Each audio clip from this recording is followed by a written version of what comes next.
Assalamualaikum warahmatullahi wabarakatuh. Selamat malam bagi kita semua, salam sejahtera. Pertama, kita akan membuka acara ini dengan berdoa sesuai dengan keyakinan masing-masing. Mari kita berdoa sejenak. Bismillahirrahmanirrahim. Mudah-mudahan acara ini mendapatkan keberkahan, kemanfaatan bagi nusa, bangsa, dan agama kita. Kita mulai acara webinar pada malam hari ini dengan menyapa para pembicara kita. Yang pertama pembicara kita ada Bapak Dr. Mardhani Alisera. Beliau politisi yang sudah tidak asing lagi, yang sering kita lihat di layar televisi. Kelahiran 9 April 1968 dari fraksi Partai Keadilan Sejahtera, anggota Komisi 2. Kemudian pembicara kedua bersama kita ada anggota DPR dari Dapil Aceh, yaitu Bapak Fadlullah. Bapak Fadlullah ini bisa dikatakan sebagai anggota DPR dari kalangan milenial. Beliau masih muda ya. Kelahiran 19 Juni 1981 dari fraksi Partai Gerindra di Komisi 6 ya. Untuk mempersingkat waktu, pertama akan kami persilahkan kepada pembicara pertama untuk memaparkan webinar yang pada malam hari ini mengambil tema urgensi kerjasama internasional dalam menghadapi pandemi COVID-19, yang dimaksudkan untuk menyorot bagaimana pentingnya kerjasama internasional atau multilateralisme, khususnya juga peran DPR yang dalam hal ini dikomandai oleh BKSAP sebagai diplomat. Baiklah, kita akan menuju kepada pembicara pertama. Kami persilakan kepada Bapak Dr. Mardhani Alisera untuk menyampaikan paparan pada webinar malam hari ini. Kami persilahkan. Makasih Pak Ilyas. Selamat malam semua. Wabil khusus kawan saya Pak Fadlullah, anak muda yang jadi contoh ya bagaimana DPR harus diisi sama anak-anak muda. Hadirin wal hadirat, teman-teman yang hadir di forum yang penuh dengan kegembiraan dan kebahagiaan. Assalamualaikum warahmatullahi wabarakatuh. Bismillah, alhamdulillah. Wassalatu wassalamu ala rasulillah Muhammad ibn Abdillah wa ala alihi wa sahbihi wa man tabi'i wa mawalah. Wa la haula wa la quwata illa billah, amma ba'd. Malam ini kita bahas tema tentang peran BKSAP, Badan Kerjasama Antar Parlemen, dalam membangun kebijakan diplomasi Indonesia yang lebih bermanfaat. Ya, silakan Ilyas, kalau ada slide-nya bisa ditayangkan.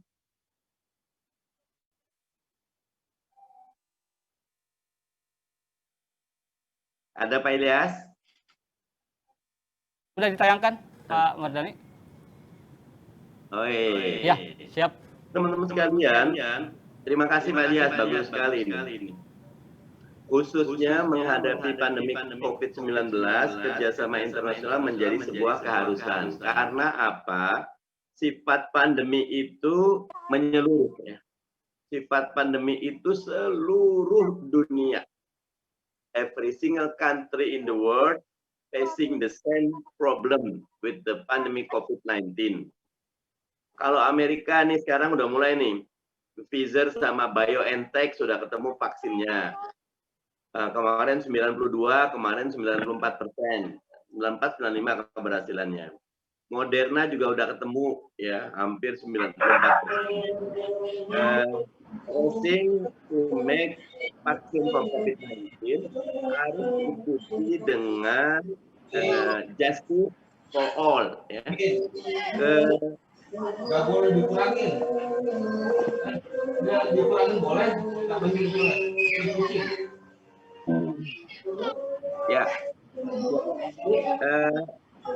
COVID-19 ini tidak bisa diselesaikan negara per negara.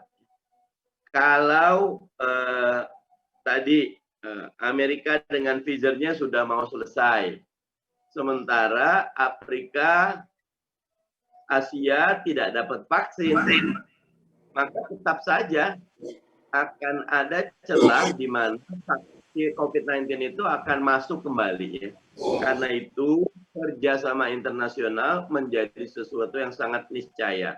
Apatah lagi sebelum COVID-19 juga kita sudah hidup dalam konektivitas yang luar biasa. Nanti teman-teman ada satu buku yang bagus, judulnya The Great Convergence, karangan Kasul Mahbubani. Kasul Mahbubani itu adalah senior diplomat dari Singapura, pernah juga sebagai wakil dari pemerintah Singapura di PBB, duta besar. Nah, dia mengatakan gini, dulu sebelum zaman globalisasi kita tinggal di sekarang katakan 214 negara. Di 214 perahu yang terpisah. Tapi kalau sekarang dengan Great Convergence, dengan globalisasi, kita tinggal di satu perahu besar dengan 214 kabin. Ya. Kalau satu sakit, yang lain bisa kena sakit. Gitu. Itu yang terjadi. Cina kena, seluruh dunia kena. Ya, karena itu perlu kita melakukan kerjasama internasional lebih erat lagi di masa sekarang. Lanjut. Ada lagi slide-nya, Pak Ilyas?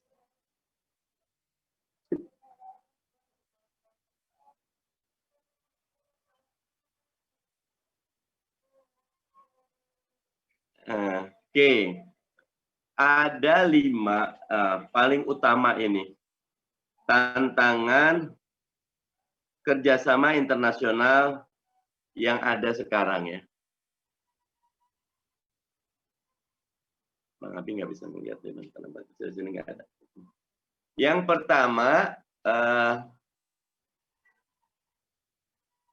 kisah Donald Trump yang bersyukur sudah dikalahkan sama Joe Biden itu menunjukkan bahwa selain tren globalisasi, ada juga tren menguatnya nasionalisme sempit yang ada di beberapa negara. Ya, bahkan kalau teman-teman lihat, nanti Pak Fadlo bisa nambahin, di Eropa itu mulai berkembang kelompok kanan, ya, right wing activist, gitu, yang mereka benci sama pengungsi, yang mereka tidak suka kecuali kepada kulit putih kayak Ku Klux Klan gitu.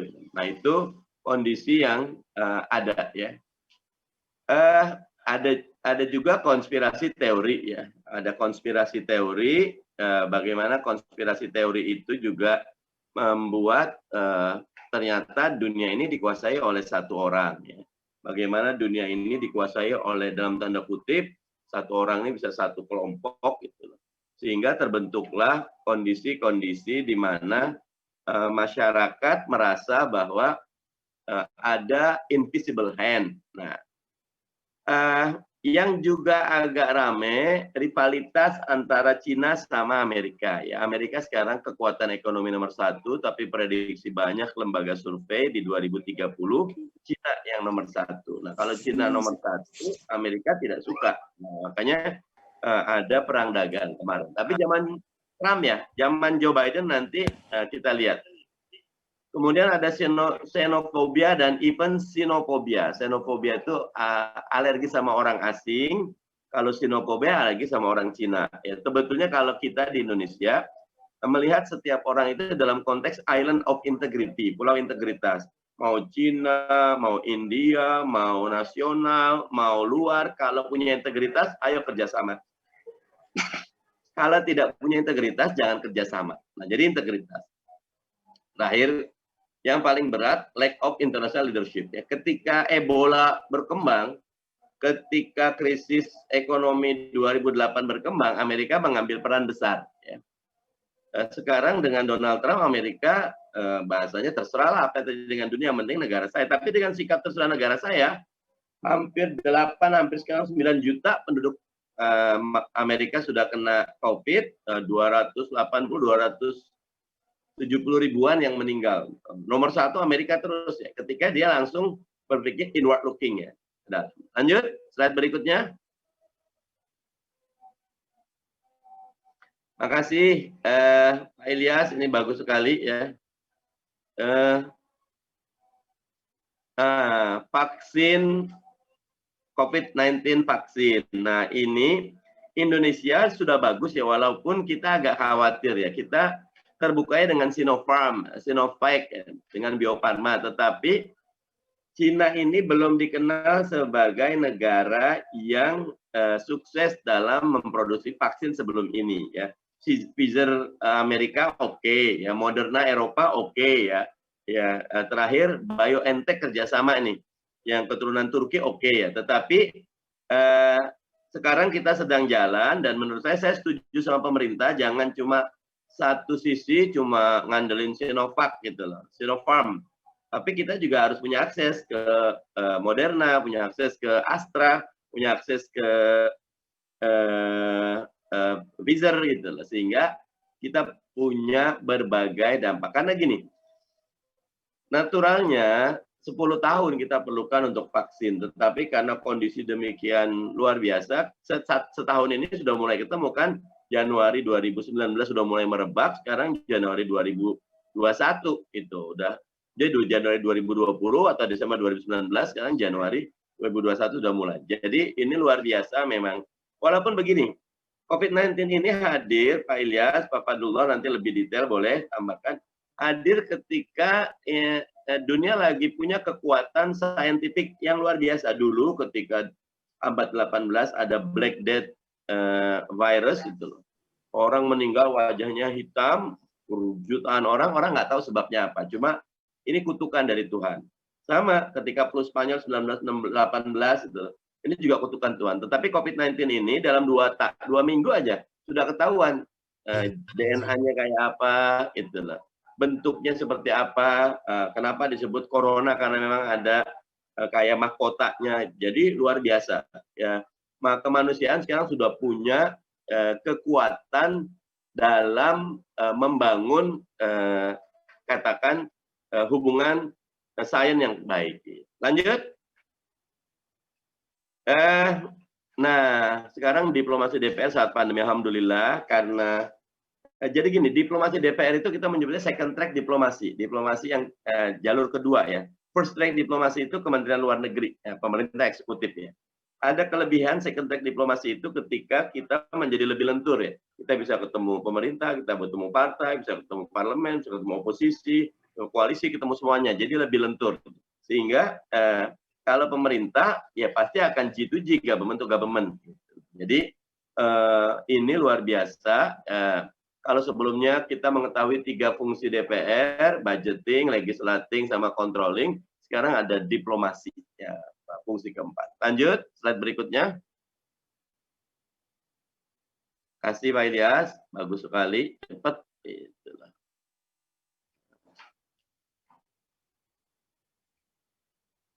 Ini adalah prioritas diplomasi BKSAP, DPR, dan tantangan pandemi. Ya, ini teman-teman sekalian, silakan dilihat bagaimana kita bisa melakukan beberapa hal yang dilakukan BKSAP.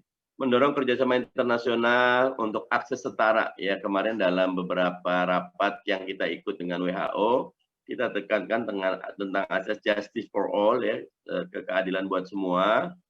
Kerjasama ekonomi juga ya, karena kalau teman-teman lihat salah satu yang kena hit bukan cuma kesehatan tapi ekonomi hampir semuanya kena resesi dan itu berat. Nah karena itu oke, Korea bisa maju tapi nggak bisa sendirian, harus ngajak Indonesia juga karena nanti international trade-nya bisa jalan kalau semuanya sehat. Kalau nggak sehat cuma Korea sendiri, yang lain nggak hidup ekonominya, ya dia nggak bisa jualan. Gitu. Dia produsen kayak Cina. Kan teori ekonominya gini, ada 3 skenario ya. ada V, ya, V itu turun tapi cepat naik. Ada U, ya, turun lama di bawah terus naik. Ada L, turun nggak naik-naik ya. Nah, Indonesia khawatir yang U ya, nah, tapi kita berharap bisa yang V. Cina udah V, gitu. Tapi yang V-nya Indonesia ini, Cina ini dia sudah siap produksi tapi belum ada yang mau belanja, belum ada yang mau beli karena masih COVID semua. Gitu. Nah, itulah karena itu kerjasama internasional di bidang ekonomi wajib. Kemudian antar parlemen di bidang pengawasan memantau pemerintah respon karena secara umum dengan pandemi COVID pemerintah minta kekuasaan lebih besar. Hampir semua negara punya Perpu Corona kayak di Indonesia. Perpu Corona ini bahasanya udah saya ambil semua kekuasaan dan jangan ganggu. Nah, padahal dalam negara demokrasi ya semuanya harus akuntabel, harus dikontrol. Kemudian kita sharing best practice, Korea bagus, Taiwan bagus, New Zealand bagus, Indonesia juga oleh WHO dibilang lumayan ya, dengan jumlah penduduk yang seperti ini kita bisa mengontrol walaupun saya punya catatan saya jumlah testing kita sedikit. Jumlah testing kita kalah, kita 3,3 juta, Filipina 5,2, Singapura yang kecil bahkan udah 4 juta lebih ya, 4,2, 4,3. Nah, isu-isu lain yang benar strategis bagi Indonesia. Lanjut, Pak Ilyas. Nah, ini beberapa contoh bagaimana di masa COVID juga kita tetap bertemu dengan menjaga protokol COVID-19 karena memang gini, mungkin akan ada vaksin tetapi efektivitas vaksin juga masih harus terus diuji. Yang sudah pasti untuk menangani COVID-19 itu adalah protokol kesehatan yang ketat. Itu menjaga agar selalu pakai masker, jaga jarak dan banyak cuci tangan. Itu yang harus kita lakukan. Lanjut, Pak Ilyas. Nah, ini juga salah satu pertemuan-pertemuan virtual kita. Lanjut, Pak Ilyas. Itu yang bisa diberikan pengantar. Terima kasih banyak buat semuanya. Pak Fadlullah, tafadhol ditambah dan dikurangkan. Dari saya cukup sekian. Adanallahu wa iyyakum ajmain wallahul muwaffiq ila aqwamit thoriq wal afu minkum. Wassalamualaikum warahmatullahi wabarakatuh. Waalaikumsalam warahmatullahi wabarakatuh. Kita beri aplaus kepada Bapak Dr. Mardhani Alisera. Walaupun untuk diketahui beliau dalam keadaan kurang sehat, kita doakan semoga beliau tetap sehat, sembuh, segar dan bugar ya. Dan yang ikut di sini, ikut di virtual webinar ini. Kemarin itu Pak Ilyas, Pak Fadlullah. Ini kan musim kampanye nih. Saya disuruh Sumatera Barat, Riau, Medan, wah muter naik darat lagi. Besoknya jalan juga ke Bali. Udah. Habis dari Bali. Biasa sekali, Pak. Wah, dapat tugas apa kita jalankan. Ya, semoga yang di sini juga yang sedang sakit diberikan kesehatan oleh Tuhan Allah yang Maha Kuasa. Amin. Partisipan virtual yang saya hormati, sebelum kita mempersilahkan ya politisi muda dari Partai Gerindra untuk memberikan tambahan penjelasan ya, saya ingatkan pertama acara ini dapat diikuti di YouTube channel ya DPR RI BKSAP, silahkan bisa diakses, dilihat, diikuti, disimak di sana. Jangan lupa subscribe dan like juga ya. Kemudian yang kedua, insya Allah diskusi ini kita akan selesaikan dalam waktu 1 jam ke depan ya, kurang lebih jam 8 ya, paling lambat ya. Kemudian yang ketiga, saya ingatkan kepada peserta yang ikut sini, ada oleh-oleh dari kami, ada hadiah bagi 3 penanya terbaik. Nanti akan kita pilih ya, mana 3 penanya terbaik yang akan mendapatkan oleh-oleh atau hadiah dari BKSAP DPR RI.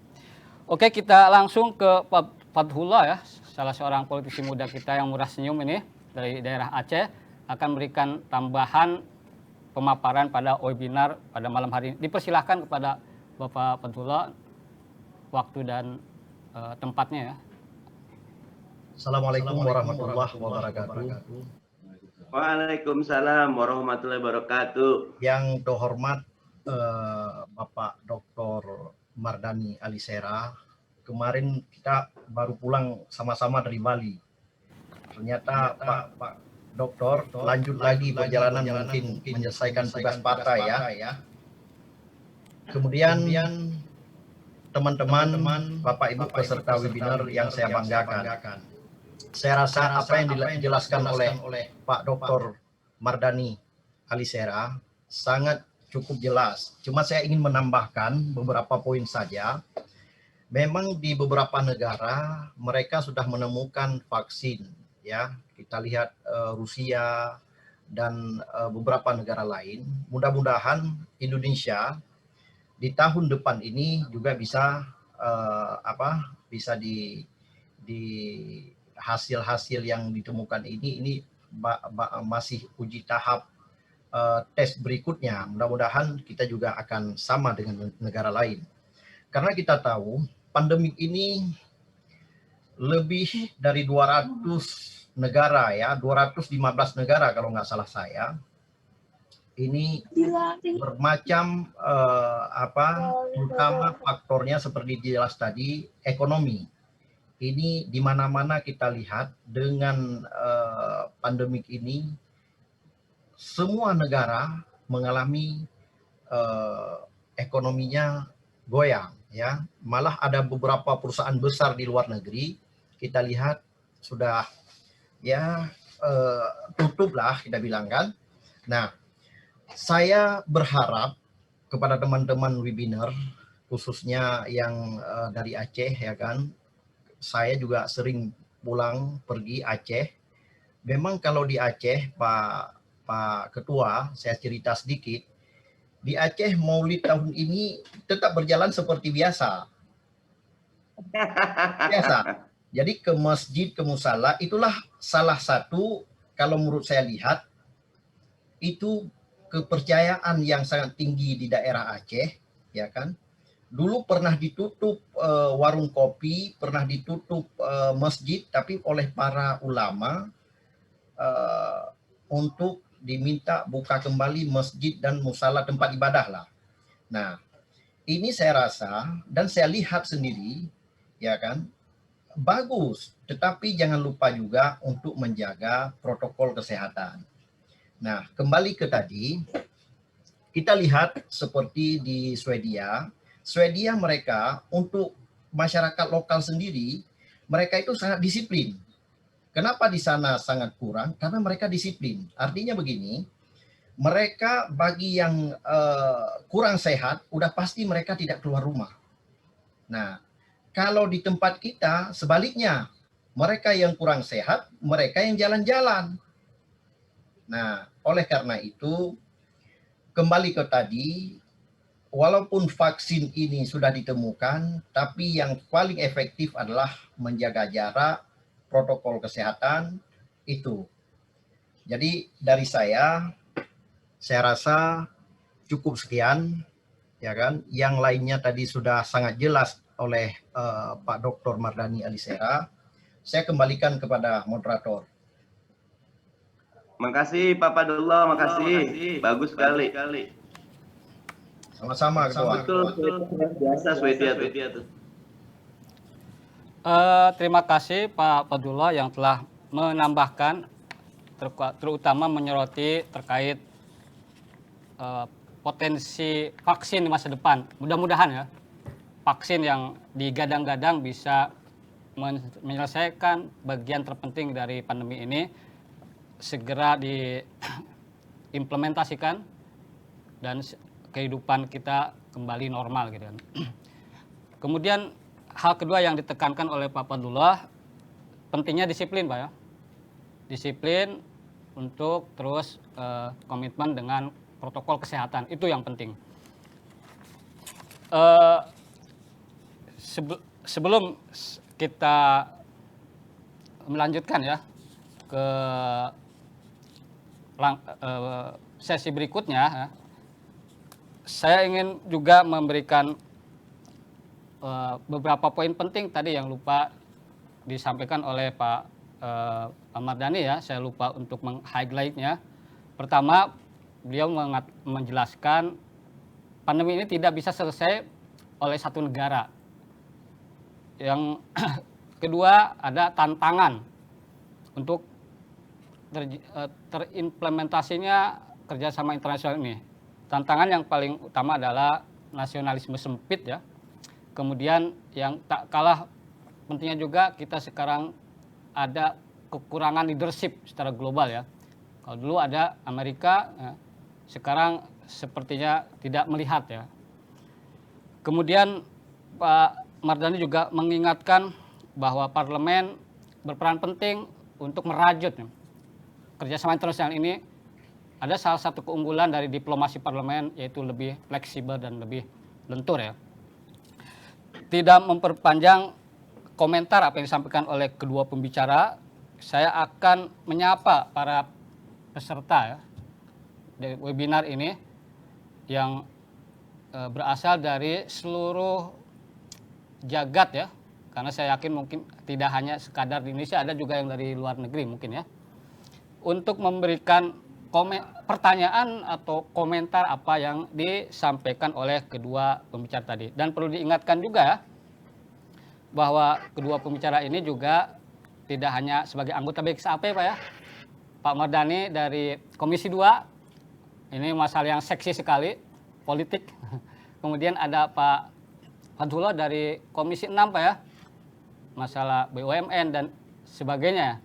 Jadi ini kita bisa bertemu dengan dua legislator kita dari mohon maaf, di satu sekarang. Oh, udah pindah Pak ya? Komisi 1 sekarang. Komisi 1 sekarang beliau ternyata. Pas sekali. Komisi 1 adalah komisi luar negeri ternyata ya. Pertahanan ya. Sama ini komunikasi ya. Jadi kita ada BKSAP, ada Komisi 1 juga di sini. Luar biasa nih Pak Fadhullah ini. Jadi beliau ilmunya kemana-mana ya. Di Komisi 6 oke, di Komisi 1 juga oke, seperti itu. Oke, kami ingin melihat ya dari peserta virtual yang secara langsung ingin bertanya kepada kedua pembicara ya pada malam hari ini ya. Kami persilahkan pertama buka videonya ya. Kemudian tangannya diangkat atau ada kode lain bahwa ingin bertanya secara langsung ya. Kami ingin melihat di Zoom platform apakah ada yang sudah ingin mengajukan pertanyaan. Ini kesempatan yang langka sekali bertemu dua anggota dewan ya, secara efektif ya, tanpa perlu jauh-jauh ke Senayan ya. Kita yang menghampiri Bapak Ibu semua dimanapun dan kapanpun berada. Luar biasa sekali teknologi pada saat ini. Silakan, ada nggak? Sudah ada? Pak Ilyas, di chat banyak sekali tuh di chat. Ya, Kalau ada yang ya boleh. Ada Pak Marjuki nih, Pak Mardhani, Pak Marjuki. Selamat malam, Pak Marjuki. Ya, selamat malam. Ya, silakan mengajukan pertanyaan dari daerah mana untuk siapa. Pertanyaan tersebut ditujukan. Silakan Pak Marjuki. Dari Jawa Timur. Dari Assalamualaikum warahmatullahi wabarakatuh. Waalaikumsalam warahmatullahi. Waalaikumsalam. Selamat malam, Zan. Sehat selalu. Alhamdulillah bisa bergabung di webinar. Yang mau saya tanyakan, kerjasama apa yang dibangun pemerintah Indonesia ke negara-negara internasional gitu, dan bantuan dalam bentuk apa yang sudah diterima pemerintah Indonesia untuk urgensi penanganan COVID-19, dari negara mana bantuan yang sudah diterima oleh pemerintah Indonesia. Mungkin itu aja, San. Wassalamualaikum warahmatullahi wabarakatuh. Salam. Kasih. Mau langsung dijawab Pak Dr. Mardhani atau kita lihat dulu pertanyaan di chat room? Dikumpul aja dulu. Oh, dikumpul. Oke. Ada lagi yang mau langsung bertanya secara langsung? Kalau tidak ada, saya akan lihat beberapa pertanyaan yang sudah ada di chat room ya, di depan saya ya. Oke, kalau tidak ada, saya bacakan ada satu pertanyaan dari Pak Abdul Majid nih. Beliau bertanya, mengapa negara Cina tetap bertumbuh, tidak minus ketika terjadi pandemi? Nah, ini pertanyaan menarik nih. Walaupun pandemi, ekonomi Cina tetap tumbuh, tidak minus ya. Dari Pak Abdul Majid. Ini yang pertanyaan yang kedua ya. Kemudian akan saya pilih lagi. Nah, ada pertanyaan menarik dari Pak Yopi Muhammad Isrodin ya. Dia mengatakan selama ini kerjasama antar parlemen sudah sejauh mana menghasilkan kesepakatan mengenai vaksin COVID-19. Nah, simpelnya kontribusi BKSAP atau di parlemen terkait vaksin 19 ini sudah sejauh mana? Itu simpelnya. Saya kira ada 3 pertanyaan yang setelah kita sampaikan ya, untuk tidak memperpanjang ini komentar ya. Saya silakan kepada baik itu Pak Fadlullah atau Pak Mardani untuk memberikan komentar dari pertanyaan-pertanyaan yang saya sampaikan tadi. Dipersilahkan ya. Pak Fadlullah mau duluan? Silakan duluan. Oke, saya duluan. Nanti Pak Fadlullah yang nambahin karena komisi 1 banyak ini. Yang pertama, bantuan luar negeri. Kalau DPR kita sudah dapat masker dari Vietnam, ya. Masker Vietnam bagus. Kalau negara dapat dari Cina juga dapat, beli juga ada dari Cina ya. Dan Amerika juga ngasih beberapa, tetapi memang jalurnya kalau yang dari parlemen, kita dari parlemen Vietnam sempat dapat masker. Ya. Kenapa Cina tidak minus? Ini pandainya Cina, karena Cina yang pertama kena COVID, tetapi jumlah positifnya 86.000 saja, dan yang meninggal 4.000. Dan kalau melihat bagaimana Cina mengamati mengelolanya, betul-betul pakai tangan besi, tapi pakai juga teknologi. Maksudnya teknologi gimana? Gini, teman-teman sekalian. Jadi semua handphone kita itu harus hidup GPS-nya ya. Dan ketika kita masuk, semua orang harus punya handphone yang terekam. Kalau kita positif COVID, handphone kita merah ya. Kalau tidak ada masalah kita hijau, kalau kita berinteraksi dengan yang COVID kita kuning ya. Nah, kemanapun kita ada gerakannya. Nah, kalau merah betul-betul tidak bisa kemana-mana karena monitoring by datanya kuat ya. Karena sama, kalau teman-teman gunakan Google Map, di Cina kan nggak ada Google ya, adanya Weibo ya. Kalau kita WhatsApp, mereka WeChat gitu. Nah, semuanya itu digunakan untuk mengontrol pergerakan masyarakat sehingga efektif sekali. Sama Vietnam. Vietnam di bawah 10 yang meninggal dan ekonominya tidak terlalu tumbang. Jadi negara-negara yang bisa menyelesaikan urusan kesehatan, ekonominya tetap jalan. Tapi kalau kita enggak, nah kita di awal pemerintah mengambilnya tidak lockdown ya, karantina wilayah, PSBB. Padahal kalau lockdown Jakarta aja gitu atau tempat-tempat masuk, maka dia akan lebih mudah ya. Kalau sekarang klasternya dulu ada klaster kantor, sekarang kebanyakan klaster keluarga. Klaster keluarga itu banyak sekali. Klaster keluarga banyak sekali dan susah untuk dimonitoringnya. Jadi kita akan selalu menghadapi ledakan kasus. Nah, ini yang berbahaya. Kalau Pak Yopi terkait dengan vaksin COVID-19, kita memang karena second track mendorong pemerintah melakukan komunikasi dan memberikan dukungan. Ya, kita dengan Amerika buat berapa kali pertemuan, nanti sudah itunya pemerintah G7-nya melakukan pertemuan, nanti contohnya gini, sebelum ketemu COVID-19, salah satu obat itu remdesivir. Betul-betul namanya Amerika itu melarang remdesivir itu. Remdesivir sebetulnya tadinya alat untuk obat untuk HIV ya, tetapi di hasil uji, bukan uji klinis ya, yang mereka parah total, yang kemungkinan hidupnya tinggal 20%, dikasih remdesivir sehat. Nah, oleh pemerintahnya Donald Trump waktu itu dilarang diekspor.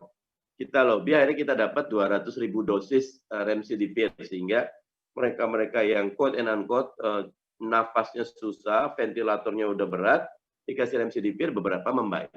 Jadi alhamdulillah kita melakukan tugas kita, walaupun kalau boleh dibuat gambaran, cabang kekuasaan yang memiliki hajat hidup namanya eksekutif, 80% eksekutif, legislatifnya cuma 20%. Nah, jadi yang akan banyak bergerak memang teman-teman di eksekutif, di presiden dan para menteri. Begitu, Pak Yopi. Terima kasih Pak Dr. Mardhani telah memberikan jawaban yang komprehensif. Saya persilakan kepada Pak Fadlullah untuk memberikan tanggapan kepada 3 pertanyaan tadi ya. Oke. Teman-teman, Bapak Ibu peserta webinar, memang sangat perlu BKSAP ini sangat dibutuhkan, baik semua negara sangat dibutuhkan.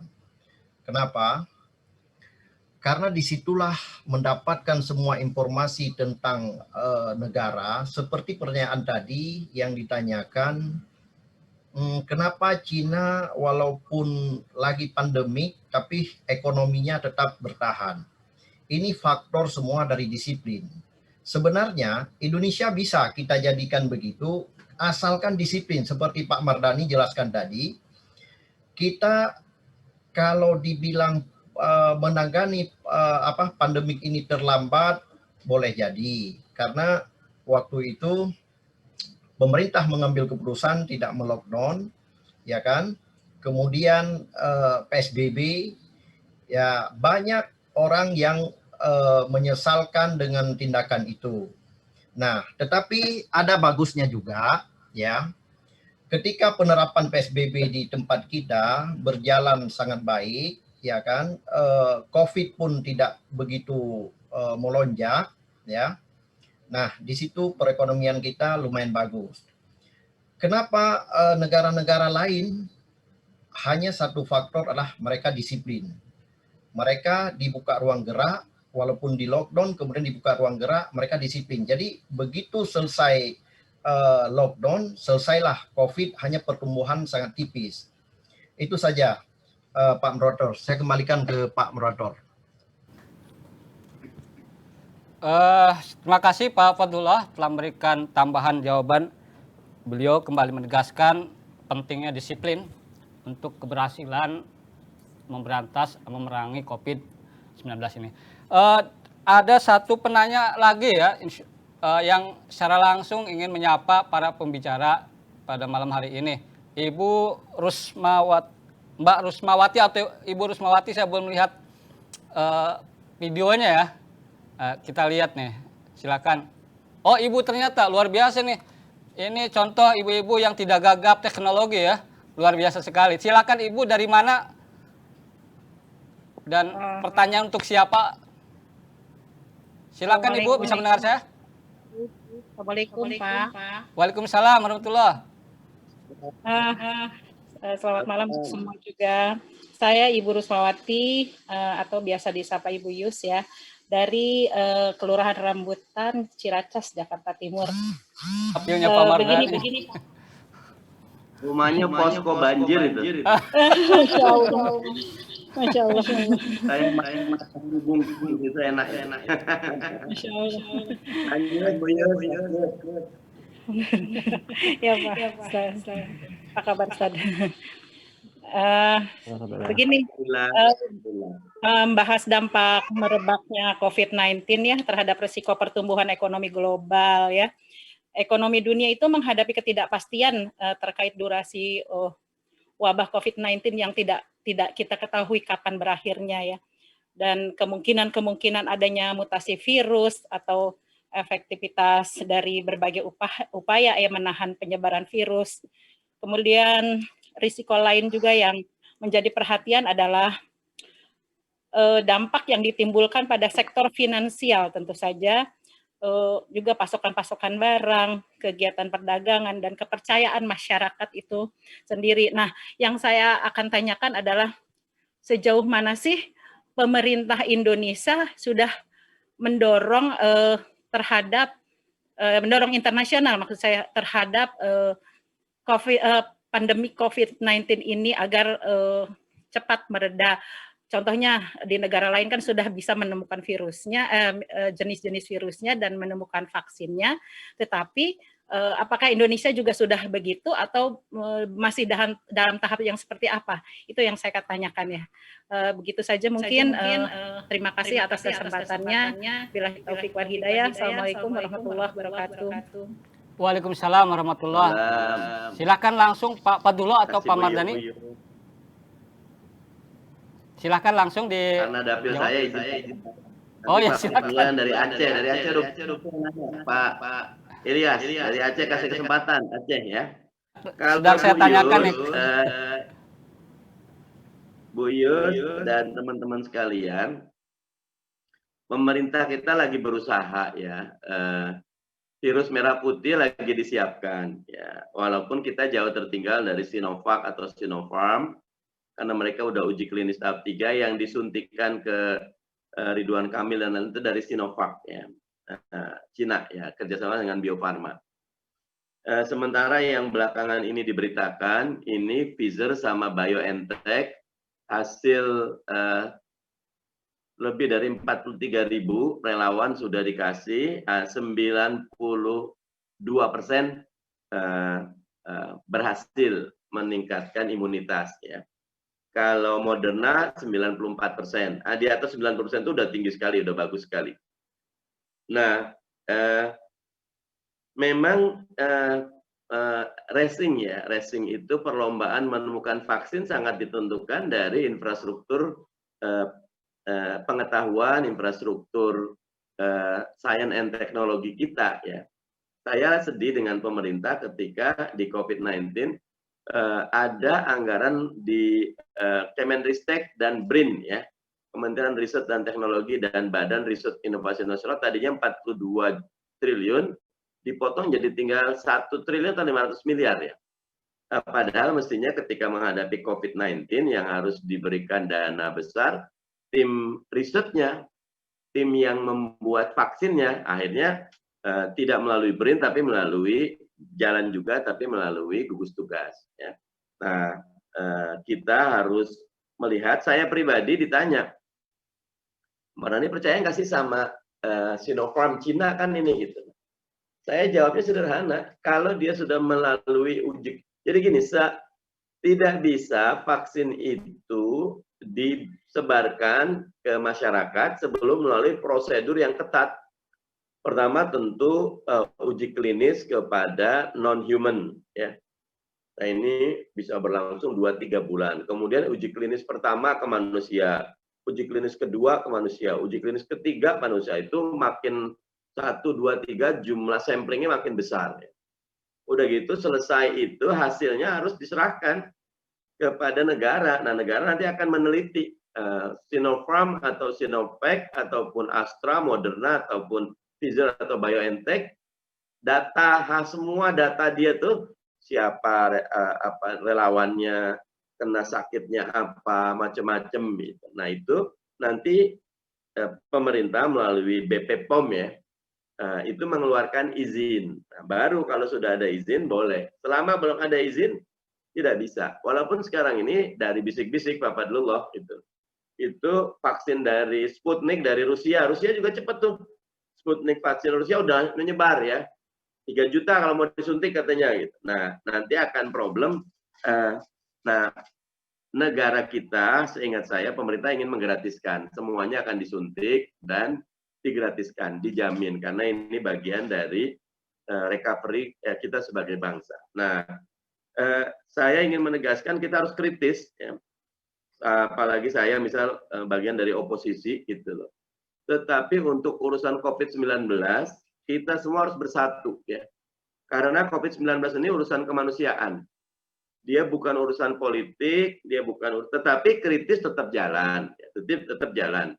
Tetapi tidak boleh menjegal, tidak boleh politiking, tidak boleh kita niat baik. Makanya sebagian punya pendapat negatif terhadap Sinopharm, saya bilang, ya Cina juga punya hak gitu loh untuk mengembangkan vaksin gitu loh. Karena Cina ini agak bagus ya.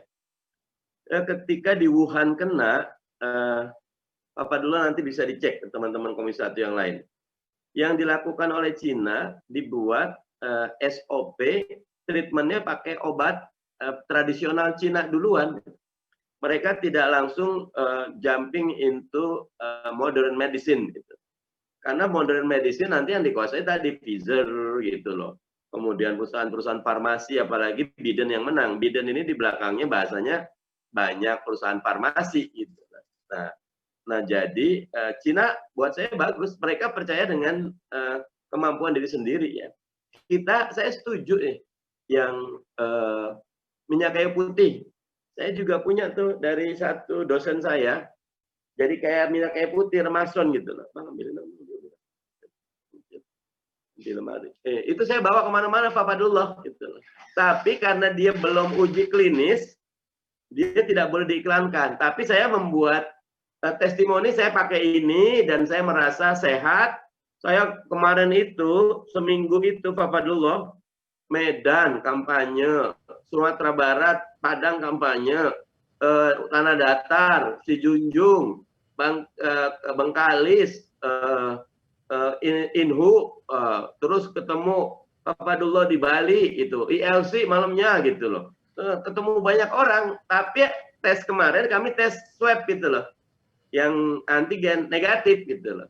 Tentu buat saya itu adalah penjagaan dari Allah Subhanahu Wa Taala. Tetapi nih ya, ini kayak minyak kayu putih gitu loh. Ketua, minyak kayu putih karena saya kasih jarak pakainya di mana itu? Di dekat hidung biar dihirup gitu loh. Jadi terus karena enak, karena kayak minyak kayu putih kok gitu loh. Iya, kalau corona mau masuk udah mati duluan gitu. Itu dia salah satunya gitu loh. Kadang-kadang kalau udah itu di sini gitu loh, anget sekali gitu loh.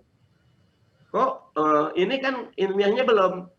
Ya ketimbang kita tidak bergerak, Pak Fadullah, lebih baik kita bergerak. Tapi saya tidak setuju ketika Menteri Pertanian bilang obat corona itu adalah minyak kayu putih. Nggak boleh, karena belum uji klinis. Tapi bahwa dia bilang saya pakai minyak kayu putih dan saya kerasa, boleh gitu. Kan itu bukannya domain prosedur negara itu. Tapi pribadi, yang ini nih kayak turun nih ke makan nih. Ini manis-manis dikit gitu loh. Boleh dimakan kok. Bahkan saya ada satu lagi, ketosin gitu loh. Nah sama, ini dari dosen saya. Bikin, saya mau. Itu, udah gitu. Jadi maksud saya buat teman-teman, ini sekalian nih Pak Fadullah dan teman-teman, ayo coba sekarang ini cari obat-obat alternatif. Tentu tidak boleh kita anggap ini vaksin. Jangan. Tapi ini membangun kekuatan imunitas menggunakan bahan-bahan lokal, karena lokal wisdom di Aceh banyak sekali yang bagus. Papua lebih banyak lagi gitu loh, karena hutannya luar biasa lebih luas ya. Karena Indonesia itu di antara negara dengan sumber kekayaan hayati terbesar di dunia. Ini satu cerita, ini dekat tempatnya Pak Fadullah. Saya tadi baca kaget.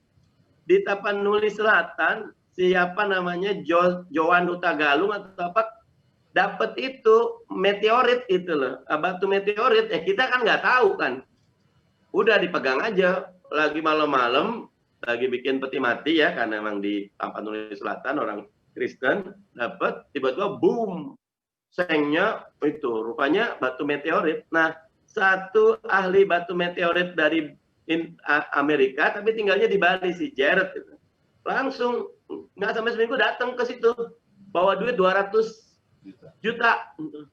Kita nggak tahu apa-apa, kita bilang kalau kita nggak tahu apa-apa paling dibuang aja itu kan. Tapi buat mereka itu katanya mengandung asam karena itu 4,5 miliar tahun usia batu meteoritnya, ada asam amino super padat yang ini sangat bagus sekali. Akhirnya langsung dia beli sengnya aja tuh, seng yang bolong itu dibeli 14 juta. Ya, tadi saya baca Detik. Jadi dia dapat 214 juta karena nggak tahu, padahal harganya bisa 20 miliar gitu. Nah jadi masyarakat kita ini, kemarin saya di Kampar diajarin sama ibu-ibu ya bagaimana rumah kita itu harus ada nanam serai, ada nanam sirih, ada nanam apa. Ternyata back to nature itu bagus gitu. Nah, jadi maksud saya kita sebagai bangsa harus besar, dan untuk besar itu harus menghargai apa yang ada di negara kita. COVID-19 ini urusan kemanusiaan. Politik boleh, tapi dalam rangka menjaga agar pemerintah tepat sasaran, bukannya mengganggu pemerintah. Begitu Bu Yus, bagus pertanyaannya nih, perlu dapat hadiah ini. Bapak dulu silakan ditambahkan. Ya, saya rasa sangat jelas Ketua. Silakan Pak Moderator dilanjutkan.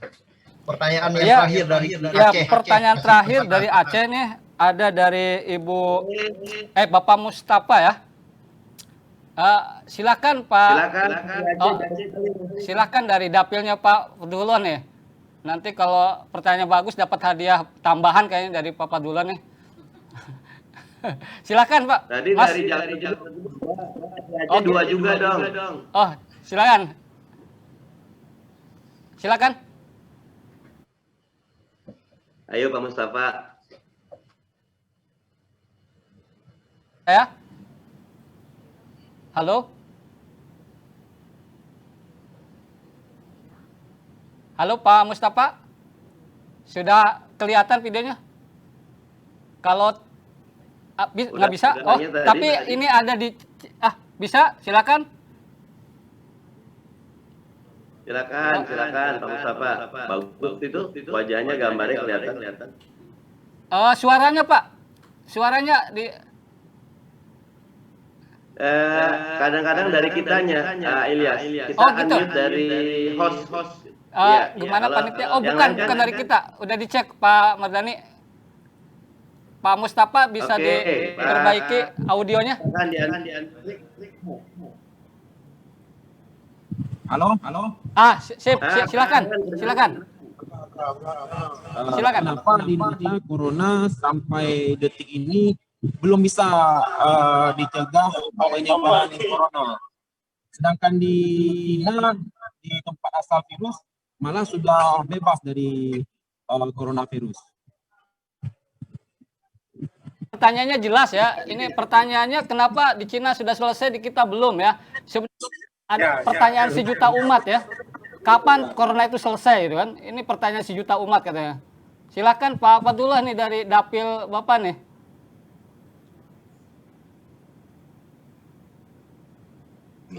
Ya. Terima kasih. Pertanyaan yang cukup bagus dari siapa? Pak Mustafa ya. Memang di Cina pun belum selesai pandemik ini. Jangan salah ya, di negara manapun belum selesai. Tetapi mereka sudah menemukan vaksin, tetapi belum selesai. Nah, seperti contoh di beberapa negara, mereka tetap menerapkan protokol kesehatan. Kecuali ada beberapa negara yang saya temukan, seperti saya jelaskan tadi, Rusia, dia sangat bagus menemukan vaksin. Kemudian ada negara yang lain lagi. Tetapi pada intinya saya mau sampaikan, kuncinya untuk saat ini seperti Pak Dr. Madani cerita, tetap kita berusaha sebagai anak bangsa melakukan untuk imun yang lebih baik, yang lebih bagus dengan cara-cara herbal. Karena kita jangan terlalu berharap dengan vaksin. Vaksin itu hanya untuk ibaratnya begini, dia sekalipun kita udah vaksin, tetapi tidak semata-mata bahwa tidak akan kena corona, tidak. Nah, vaksin ini hanya untuk daya tahan tubuh kita. Sekalipun kita kena, mungkin kita nggak terpapar itu. Jadi teman-teman harus paham, di negara manapun untuk saat ini belum selesai masalah pandemi. Mudah-mudahan Indonesia ya kan lagi uji tahap keberapa ini, di 2021 bisa difungsikan vaksin merah putih. Begitu Pak Moderator, terima kasih. Pak Mardani ada mau tambah karena masyarakat Aceh itu sangat senang mendengarkan Pak Mardani. Mereka itu fanatik Pak. Saya ya kalau ke Aceh, karena Aceh ini sumbangannya buat Indonesia nomor 1, pesawat Sarawak kita nomor 1, menunjukkan kepada dunia internasional Aceh tidak bisa dikalahkan oleh Belanda nomor 1. Jadi Aceh ini bahagialah menjadi salah satu daerah paling istimewa ya. Apalagi kalau ditambah bagaimana Aceh dengan undang-undang khususnya mampu menerapkan syariat Islam, karena insya Allah Islam itu kan rahmatan lil alamin. Walaupun mohon maaf Bapak dulu dan teman-teman Aceh, karena kita sudah pakai baju Islam, diharapkan kita jadi provinsi paling sejahtera, paling maju, paling rapi, paling pandai, paling tangan di atas. Tentu karena Islam, al-Islamu ya'lu wa la yu'la, ala Islam itu tinggi dan tidak ada yang lebih tinggi dari Islam ya, karena Islam itu wa ma arsalnaka ila rahmatan lil alamin. Kalau saya sangat-sangat suka dan sangat-sangat support masyarakat Aceh dan pemerintah Aceh. Bagus pertanyaan tadi, bagus. Kalau jawaban saya, kita nunggu presiden dari Aceh lah. Ya, insya Allah kalau dari Aceh Indonesia jauh lebih maju. Amin. Bapak dulu ada di situ salah satunya calonnya ya. Terima kasih kepada Bapak Dr. Mardani Alisera, kepada Bapak Fatullah yang telah menyampaikan paparan yang luar biasa, yang insya Allah bermanfaat bagi kita semua. Pada intinya menekankan pentingnya kerjasama internasional untuk memerangi COVID-19 ini. Dan parlemen mengambil peran yang sangat krusial pada kerjasama internasional tersebut ya. Kalau boleh usul Bapak Mardani, mungkin nanti ada hashtag ya, 2021 kalahkan COVID-19 mungkin ya. Nah, jadi itu hashtag yang luar biasa. Allahu Akbar.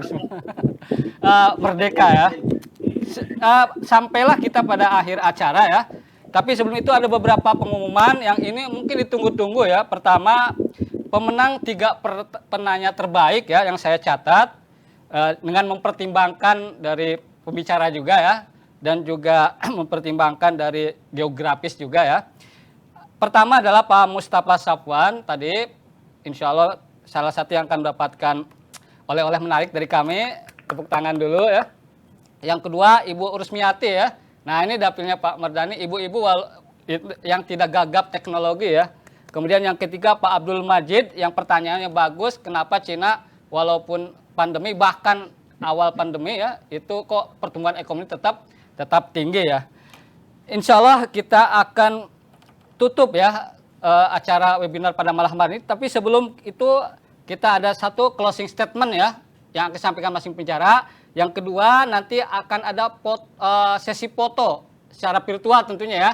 Nah, nanti per halaman di sini kita akan foto, dan mohon ketika dipoto ini nanti minimal videonya itu dibuka ya. Kalau nanti foto tidak dibuka itu yang terlihat cuma gelap saja ya. Nah itu, jadi video dibuka, kita akan foto bersama. Ini kesempatan foto bersama anggota DPR. Nah, ini luar biasa sekali ya.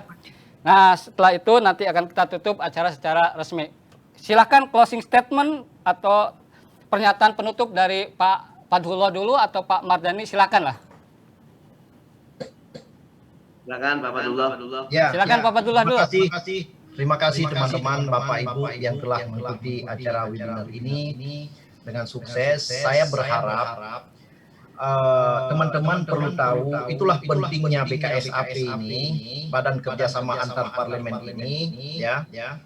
Kemudian karena ini di masa pandemi, khususnya di dapil saya, dapil Pak Dr.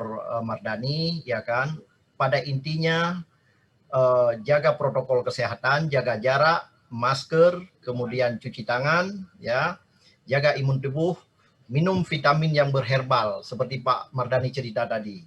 Jadi dengan itu insya Allah kita bisa beribadah dengan tenang dan kita bisa bekerja dengan sehat.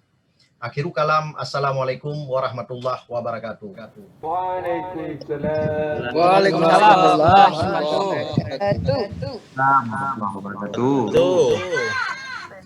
Silakan Pak Dr. Mardani, closing statement. Makasih Pak Fadhullah, makasih Pak Ilyas, makasih semua teman-teman yang sudah hadir di Zoom. Badan Kerjasama Antar Parlemen mengajak semuanya jangan cuma selesai dengan Zoom, masuk ke websitenya Badan Kerjasama Antar Parlemen BKSAP di DPR.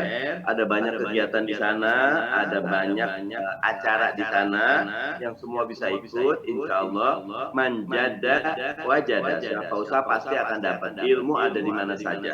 Ilmu milik kita orang beriman, ambil kalau kita dapat. Karena itu acara malam ini saya apresiasi teman-teman sekretariat, ini belum pulang Pak Ilyas dan teman-teman, sehat selalu yang di sekretariat, dan semua yang hadir jaga kesehatan. Jangan lupa selain 3M yang tadi Pak Padullah sudah bilang, pastikan pakai masker, pastikan menjaga jarak, pastikan mencuci tangan, dan jangan lupa berdoa ya, karena wa idza maridtu fahuwa yashfi. Kalau kita sakit yang menyembuhkan adalah Allah. Jangan lupakan Allah, jangan tinggalkan Allah. Selalulah bergantung kepada Allah, karena Allahus Somad ya, Allah tempat kita bergantung. Mudah-mudahan ada manfaatnya, kurangnya saya mohon maaf. Adanallahu wa iyyakum ajmain, wallahul muwaffiq ila aqwamit thoriq wal afu minkum. Assalamualaikum warahmatullahi wabarakatuh. Waalaikumsalam warahmatullahi wabarakatuh. Kami ucapkan terima kasih kepada dua pembicara. Jangan dulu meninggalkan platform Zoom ini. Kita akan berfoto bersama ya. Kami akan meminta kepada teknisi di sini untuk berfoto bersama perhalaman mungkin ya. Ya, silakan dibuka videonya. Aturannya kita akan hitung mundur ya dari 3 sampai 1 ya. Nah, jadi angkat tangan kanan, kepalkan untuk menunjukkan semangat kita. Begini. Silakan angkat tangan kanan, kepalkan semua ya. Kita hitung mundur. 3, 2, 1. Halaman berikutnya. Siapkan lagi. 3, 2, 1. Oke, halaman berikutnya kalau masih ada. Luar biasa sekali, banyak sekali partisipan kita pada malam hari ini. Oke, yang belum kameranya dibuka. 3, 2, 1. Ada lagi halaman berikutnya? Silakan kepalkan tangan kanan, semangat terus. 3, 2, 1. Sudah. Oke, terima kasih kepada semuanya. Terima kasih kepada dua pembicara kita. Terima kasih kepada para partisipan yang luar biasa dari seluruh jagat maya, dan terima kasih kepada teman-teman di sini yang telah membantu terselenggara acara ini. Kami ucapkan atas nama moderator, mengucapkan terima kasih kepada semuanya. Kurang lebihnya mohon dimaafkan. Wassalamualaikum warahmatullahi wabarakatuh. Selamat malam, semangat insya Allah.